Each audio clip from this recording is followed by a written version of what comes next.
જો ઝાડવા કાપવા પાપ છે, ઋષિઓએ બતાવ્યું. અકારણ વૃક્ષચ્છેદન પાપ છે. ઝાડવા કપાય નહીં, એને બદલે ઝાડવાને પાણી પાઓ. આરા વારા આવે, અમારે ગુજરાતમાં અમને યાદ છે, ત્યારે નદીએ નાવા જતા, નાય અને ભીના કપડે પાત્રોમાં પાણી ભરી ભરી અને કિનારા ઉપર બાવળ હોય, બોરડી હોય, પીપળો હોય, વડલો હોય, એ બધાને ધ્રોખડ બધાને પાણી પાતા. કેમ? એનાથી પિતૃઓ તૃપ્ત થાય. રિલિજિયસલી આવું સમજાયું. એટલે પિતૃઓને તૃપ્ત કરવા માટે થઈને માણસ ઝાડવાને પાણી પાય, ઝાડવાને ઉછેરીને મોટા કરે, નવા ઝાડવા વાવવા, એને પુણ્ય કાર્ય કરે. તો તમે વિચાર કરો પર્યાવરણને કેટલો ફાયદો થાય. અકારણ વૃક્ષચ્છેદન પાપ છે, અને જો એક સકારણ કાપવું પડે તો એની સામે પાછા બીજા વાવો, અનેક વાવો. પણ આ સૃષ્ટિને તમે ઝાડ આપો. હવે આ વાત ધર્મની પીઠ ઉપરથી કઈ એટલે આવું કેવું એ ધાર્મિક વાત થઈ ગઈ. આવું કરવું હોય, હકીકતમાં આમાં વિજ્ઞાન છે. એમાં પર્યાવરણનું સંતુલન ન બગડે, પર્યાવરણ જળવાઈ રહે, પર્યાવરણની સુરક્ષા થાય, એ ભાવ છે. અને એ નહીં કરો તો હવે શું થશે? વિશ્વની મહાસત્તાઓ છેલ્લે લ્યો પેરિસમાં ભેગા થયા હતા, અને એમાંથી પાછા આ દેશ જ નીકળી ગયો સાઇન કર્યા પછી. ભારતે નથી કરી. અમારા દેશના વડાપ્રધાને કર્યું. અમે સાઇન ભલે ન કરીએ, પણ અમારે સાઇન કરવાની જરૂર ને તો જ અમારું કમિટમેન્ટ છે એમ નહીં. અમારું કમિટમેન્ટ તો લાખો વર્ષોથી આમને આમ છે, કારણ કે અમારા ઋષિઓએ જ અમને આ શીખવાડ્યું છે. અને it is not about contract signing એની વાત નથી. It's our way of life. અમારી સુપ્રીમ કોર્ટે પણ કહ્યું Hinduism is not only a religion, it's a way of life. એક જીવન શૈલી છે. અમે છોડમાં પણ રણછોડને જોનારા. અમે પીપળાની પૂજા કરીએ, અમે વડલાની પૂજા કરીએ, અમે તુલસીને સાધારણ છોડ નથી માનતા. અમે શ્રી ગિરિરાજને સાધારણ પર્વત નથી માનતા. અમે ગંગાને, નર્મદાને, યમુનાને સાધારણ નદી નથી સમજતા. ધ્રોખડ હોય, દર્ભ હોય, તુલસી હોય, બધામાં કેવો પવિત્ર ભાવ, અને એક એક દેવને અર્પણ થાય. એટલે રિલિજનનો તો રંગ લગાડ્યો એટલે રિલિજિયસ થયું. બાકી સત્ય છે વૈજ્ઞાનિક. એટલે ઋષિઓ વૈજ્ઞાનિક હતા, મહાન વિજ્ઞાની હતા. એ વૈજ્ઞાનિક છે, વિજ્ઞાની. એ જ્ઞાની છે, એ વિજ્ઞાની છે. બધા ભણેલા ગણેલા ન હોય, પણ બધાની પાસે ભાવના તો હોય ને. એ ભાવનાનો ઉપયોગ કર્યો ઋષિઓએ પોઝિટિવલી. અને વિજ્ઞાનનું સત્ય એમણે ધર્મની પીઠ ઉપરથી કહ્યું. ઝાડવાને પાણી પાવાનું, હા ભાઈ, પુણ્ય થાય, પિતૃઓ તૃપ્ત થાય. ઝાડવાને કાપવાનું નહીં, પાપ લાગે. એટલે પાપ અને પુણ્યની વાત આવી ગઈ. વિજ્ઞાનની દ્રષ્ટિએ જુઓ તો પાપ ને પુણ્ય એવી કઈ ચીજ જ નથી. વિજ્ઞાનની પાસે સ્વર્ગ ને નરક છે જ નહીં. જ્યારે ધર્મની દ્રષ્ટિએ એમ કે જો પાપ કર્યું તો નરકમાં જાશો, અને જો પુણ્ય કરશો તો તમને સ્વર્ગનું સુખ મળશે. કંઈક તો લાલચ આપવી પડે ને. પાછું છોકરો કડવી દવા ન પીતો હોય તો પેંડો નથી દેખાડવો પડતો, કે ટોફી નથી હાથમાં રાખવી પડતી. પી જા બેટા, પછી ટોફી આપીશ. એમ સ્વર્ગવાળી ચોકલેટ હાથમાં રાખવી પડે, નરકવાળો ભય બતાવવો પડે. આમ તમે વિચાર કરો તો બૌદ્ધિક રીતે આપણે બધા છોકરાઓ જ છીએ, હજી બાળકો જ છીએ. આપણી બુદ્ધિ ક્યાં જાજી ડેવલપ થઈ છે? ભલે ને ગ્રેજ્યુએશન કર્યું હોય, ભલે ને માસ્ટર ડિગ્રી હોય, છતાંય તે અમુક જણાની બુદ્ધિ હાવ બાળક બુદ્ધિ જ હોય. એમાં અધ્યાત્મની બાબતમાં જ આપણે કહીએ તો હાવ બાળક બુદ્ધિ જ છીએ, આપણને કઈ ખબર જ નથી અધ્યાત્મની. તો એવા જે મહાપુરુષો પ્રકાંડ જ્ઞાની છે, પ્રજ્ઞાવાન પુરુષો છે. હવે ઈવડા એ બાળકોને સમજાવવા બેસે તો એને કેવી રીતે સમજાવવું પડે? આત્મજ્ઞાનની વાતો થાય બાળકોની પાસે, કરશો તો એના ભેજામાં નથી ઉતરવાનું, બાળક છે. એટલે પછી શરૂઆતમાં ધર્મની વાત આવે, આત્મજ્ઞાનની વાત પછી પેલા ધર્મની વાત. જો બેટા, ઝાડ ન કપાય, પાપ લાગે, પાપ કરીએ તો નરકમાં જવાય. ઝાડવા વવાય, ઝાડવાને પાણી પવાય, ઝાડવા ઉછેરીને મોટા કરો, ઝાડની પૂજા કરો, પીપળો પૂજો, વડલાની પૂજા કરો. આપણે ત્યાં વટ સાવિત્રી બહેનો વડલાની પૂજા કરે, પીપળાની પૂજા કરે. અને એ પીપળાને ભગવાનનું રૂપ માન્યો. અશ્વત્થ સર્વ વૃક્ષાણામ, ભગવાન કહે છે બધા વૃક્ષોમાં અશ્વત્થ પીપળો હું છું. અને પછી 15મા અધ્યાયમાં આ સમગ્ર સૃષ્ટિને, આ સમગ્ર અસ્તિત્વને પીપળાનું રૂપ કહ્યું. કારણ કે આ સૃષ્ટિ ભગવાનનું જ રૂપ છે. અને ભગવાન કહે છે પીપળો હું છું, પીપળો મારું રૂપ છે. એટલે આ કેવો પીપળો છે? આ સમગ્ર અસ્તિત્વ, આ યુનિવર્સ રૂપી પીપળો, આ સૃષ્ટિ રૂપ પીપળો કેવો છે?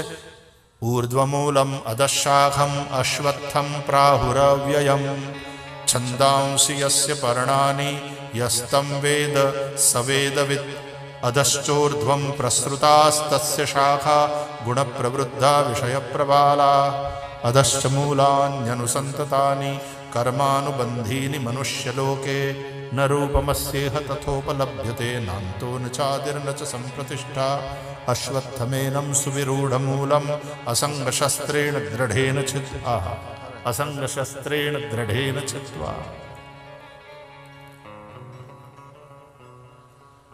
આ સંસાર આમ અખંડ પ્રવાહની જેમ ચાલ્યા જ કરે છે.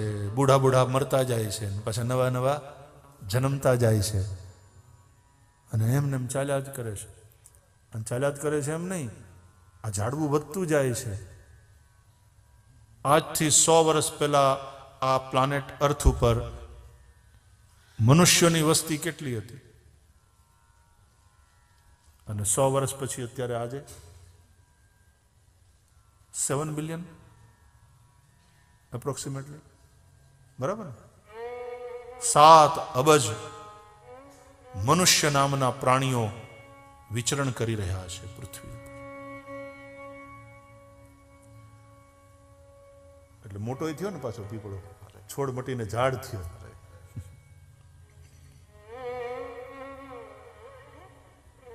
અખંડ રહ્યો.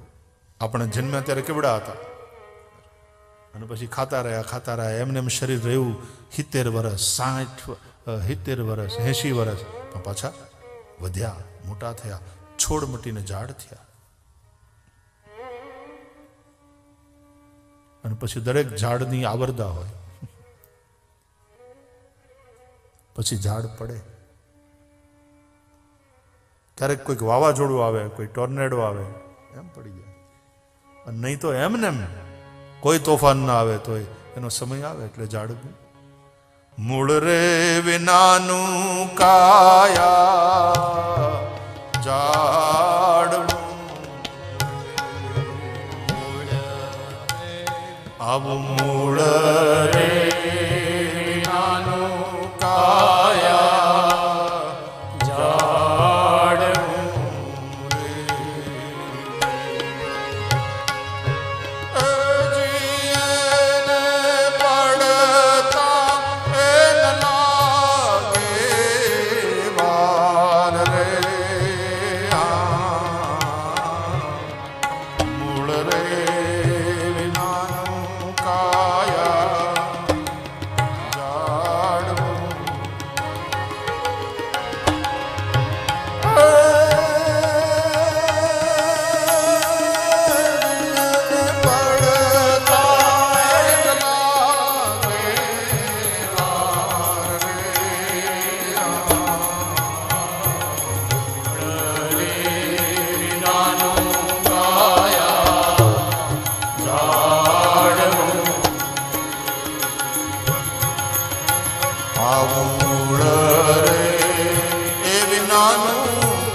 असत्य रे रूपी जड़ सींच जो,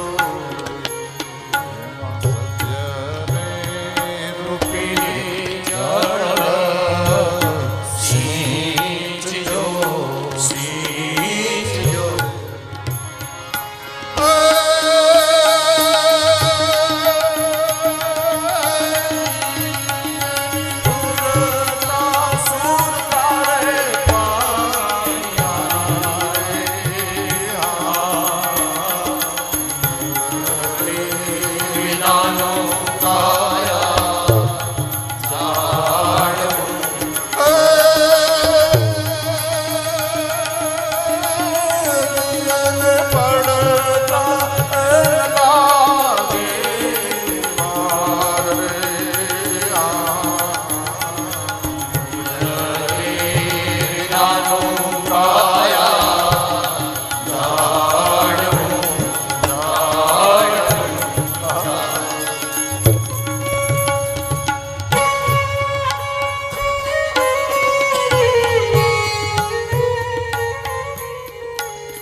तुम्हारी काया है, ये बिना जड़ों वाला वृक्ष है जैसे,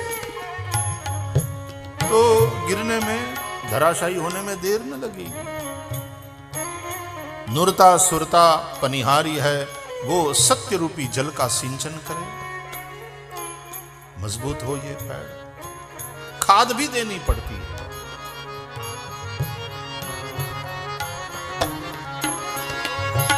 हे मां पुण्य रे रूपी खातर पूर जो, पुण्य रे रूपी खातर पूर जो, पूर जो।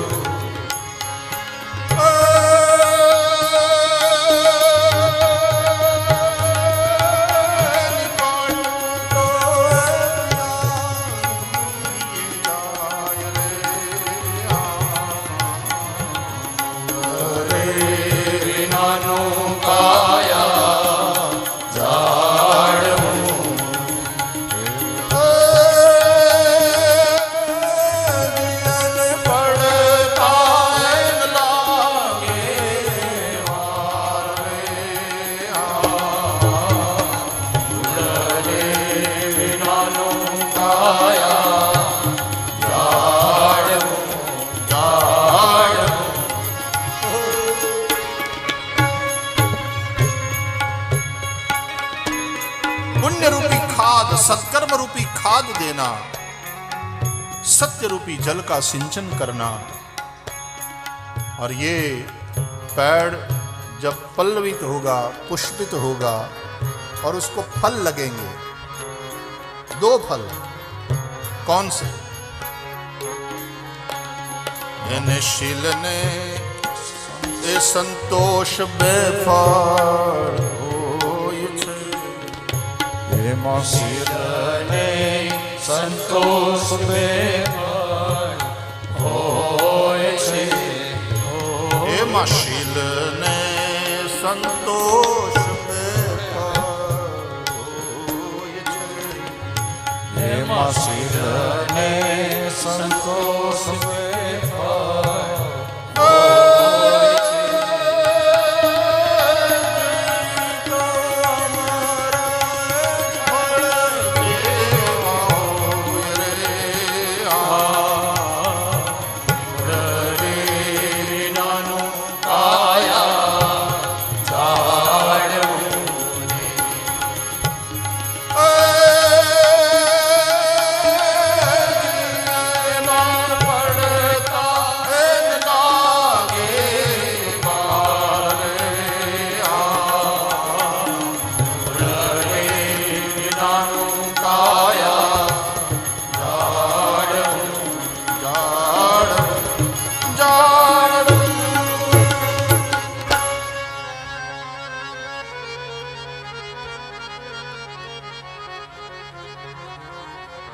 तो यह सृष्टि, यह संसार, यह शरीर एक अश्वत्थ की तरह है।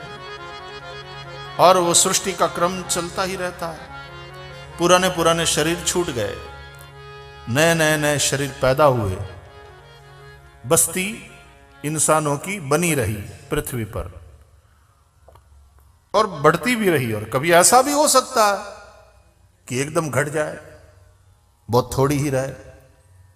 પછી જ્યારે પૃથ્વીને ભાર નહીં બહુ સહન થાય ને ત્યારે એમ કહે છે કે બોજો થોડો ઓછો કરો,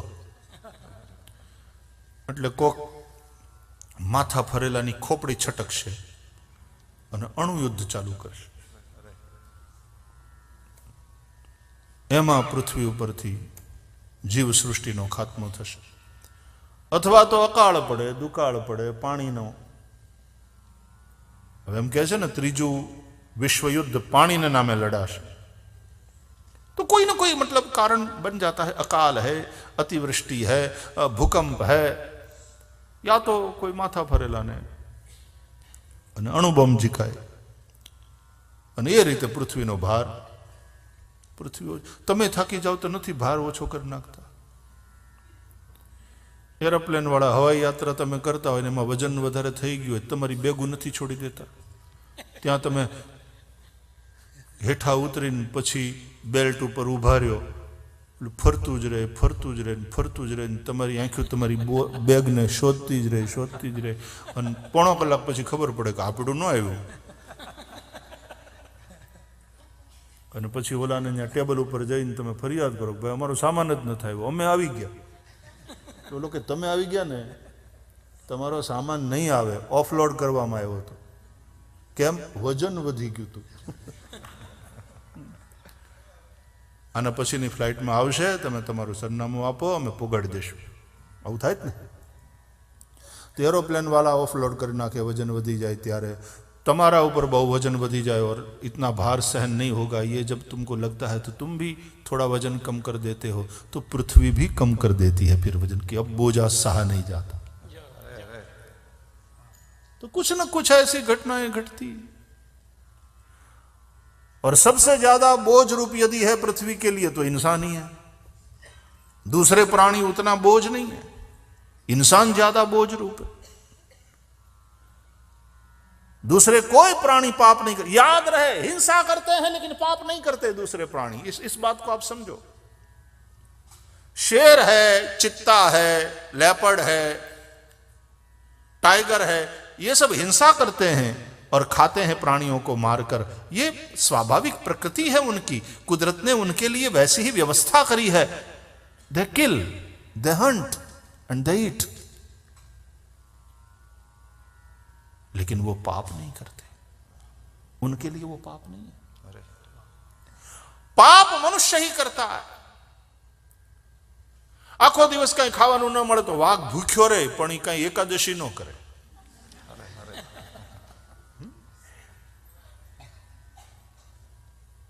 मानस एम के आज मारे श्रावणियो सोमवार छे,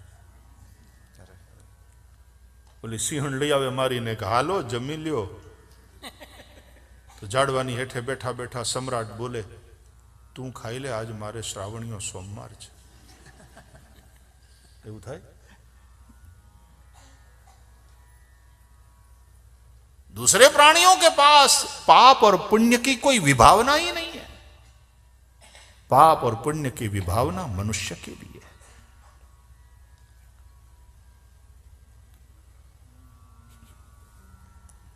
मनुष्य ही पृथ्वी के लिए भूषण भी है और मनुष्य ही पृथ्वी के लिए सबसे बड़ा दूषण भी है। बोझ लगता है पृथ्वी को मनुष्य का, मनुष्य के जो गलत कर्म है, पाप कर्म है, उपभोक्तावाद बढ़ा है, એટલી મટીરિયલિસ્ટિક થઈ ગઈ લાઈફ। હોનું કાઢી લેવું છે, ચાંદી કાઢી લેવી છે, તાંબુ કાઢી લેવું છે, ઓઇલ કાઢી લેવું છે, ને ઓઇલને માટે થઈને દેશોને લડવું છે, લડાવવા છે, કાઢી જ લેવું છે બધું, અને એમને એમ કરતા એને કેદી કાઢી જાય નક્કી નહીં। સૌરાષ્ટ્રમાં શબ્દ પ્રયોગ છે, कोई मरी जाए ना, कोई मर जाता है और फिर ननामी उसकी गई, घर से निकल गए और स्मशान ले गए तो उसको कहते हैं सौराष्ट्र में काढ़ी गया।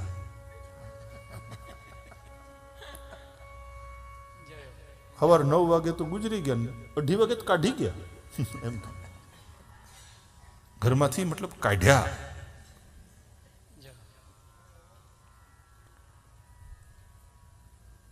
देखो तुम आए, तुम पैदा हुए तो तुम्हारे शरीर को एक नाम दिया गया, ये मगनलाल है, ये छगनलाल है, नाम दिया गया। और जब तुम्हारा काम खत्म हो गया तो नाम की भी जरूरत नहीं रही, इसलिए नाम समाप्त। ठीक है, डेथ सर्टिफिकेट में लिखा जाता है, लेकिन वैसे नाम खत्म हो गया। इसलिए फिर वो जो शव अर्थी पर रखा जाता है उसको कहते हैं ननामी, वो न नामी है।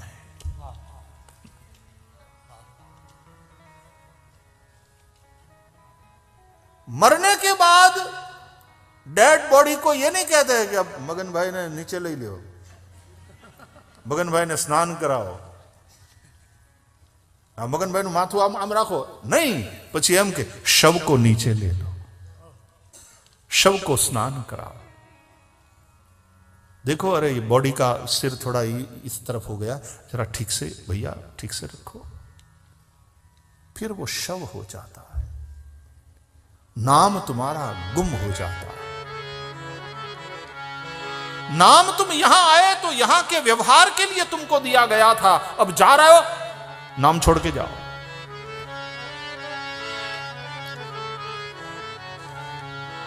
એટલે ઓલું ગીત નથી સિનેમાનું, નામ ગુમ જાएगा, चेहरा ही बदल जाएगा, मेरी आवाज ही पहचान।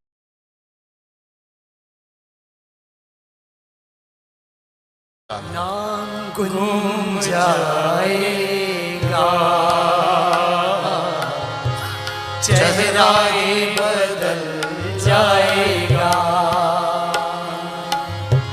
मेरी आवाज ही पहचान है, घर याद रहे हो, नाम गुम जाएगा, चेहरा ही बदल जाएगा, मेरी आवाज ही पहचान है, घर याद रहे हो, नाम जाएगा। આ ભજન આટલું ઘણું।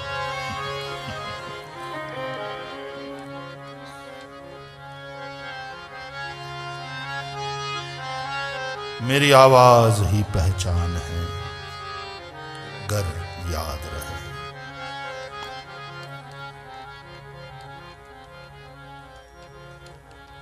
हाँ, કંઈક સારું કામ કરીને જાય તો લોકોના આમ સ્મૃતિમાં રહે કે આવો એક માણસ થઈ ગયો હતો। કેવા અટાણે સરદાર વલ્લભભાઈ પટેલ યાદ આવે। નામ રહંતા ઠાકરા અન નાણા નહીં રહન,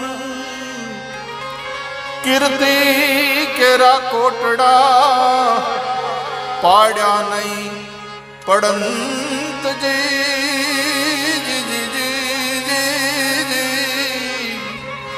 ઓ પાડ્યા નહીં પડંત, નામ રહંતા ઠાકરા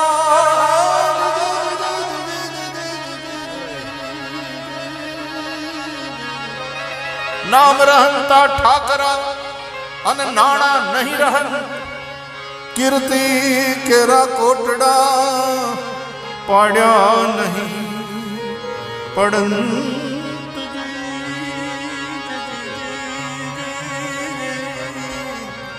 ओ पाड्या नहीं पड़न। गांधी बापू ने हजी याद करे दुनिया आखी। आवा टाणे सरदार वल्लभभाई पटेल याद आवे। દુનિયાના જે લોકો એવા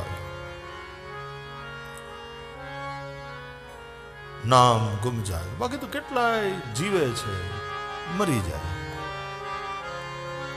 કેટલાય ફૂદડા રાતના ઓલા ઇલેક્ટ્રિકના ગોળાની આજુબાજુ ફરતા હોય છે, ઉડતા રહેતા હોય. એની આયુષ કેટલી, વાત પૂરી થઈ જાય. ફૂદડાની જેમ માણસ જન્મે છે, જીવે છે, વયા જાય. ये जीना भी कोई जीना है. बाकी नाम दिया गया है यहां आने के बाद व्यवहार के लिए और व्यवस्था के लिए. और जब तुम जा रहे हो बोले फिर वहां नाम की जरूरत नहीं, छोड़ के जाओ. મૂકી દે નામ મૂકી દે. ક્યાં મૂકું? ડેથ સર્ટિફિકેટમાં મૂકી દે. ડેથ સર્ટિફિકેટમાં છોડીને જતું રહેવાનું નામ. કે પેલા મફત કાકા એ તો ગયા. ननामी मफतलाल गया, पोपटलाल गया. ननामी अर्थी को इसलिए ननामी कहते हैं.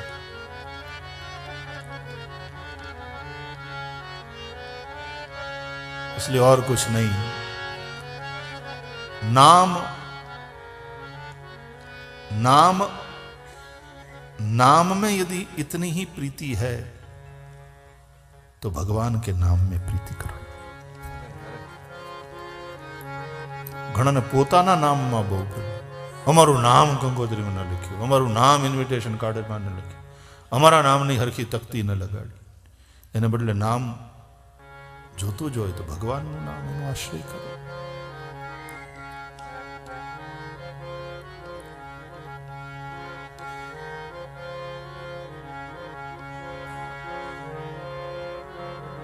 તારે હું વકાવવું છે? નહીં આ તું આ અમળાય છે ક્યારનો તું.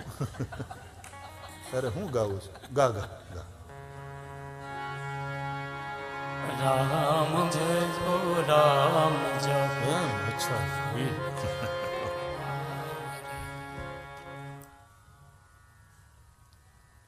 नाम हो भगवान का, ठीक है. राम भजो राम भजो राम भजो बावरे. तालियां बजाओ. राम भजो राम भजो बावरे. राम भजो राम भजो राम भजो बावरे. राम भजो राम भजो राम भजो बावरे. राम भजो राम भजो राम भजो बावरे. राम भजो राम भजो राम भजो बावरे. राम भजो राम भजो राम भजो बावरे.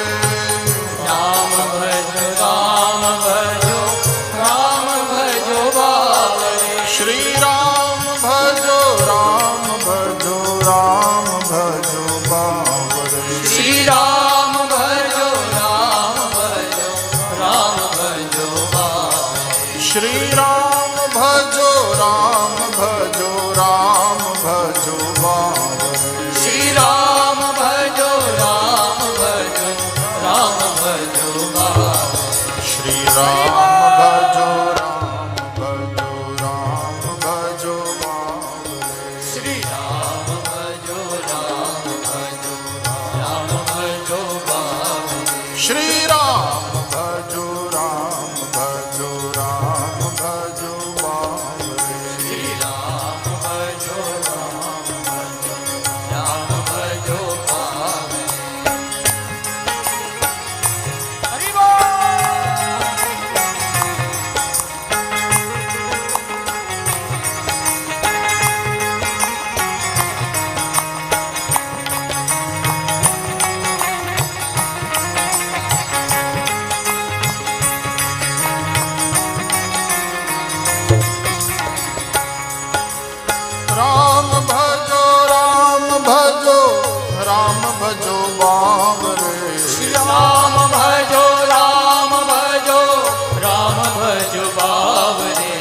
શ્રી રામ ભજો રામ ભજો રામ ભજો બાવરે શ્રી રામ ભજો રામ ભજો રામ ભજો બાવરે શ્રી રામ ભજો રામ ભજો રામ ભજો બાવરે શ્રી રામ ભજો રામ ભજો બાવરે શ્રી રામ ભજો રામ ભજો રામ ભજો બાવરે શ્રી રામ ભજો રામ ભજો બાવરે શ્રી રામ ભજો રામ ભજો રામ ભજો બાવરે શ્રી રામ ભજો રામ ભજો રામ ભજો બાવરે શ્રી રામ ભજો રામ ભજો રામ ભજો બાવરે રામ ભજો રામ ભજો રામ ભજો બાવરે શ્રી રામ ભજો રામ ભજો રામ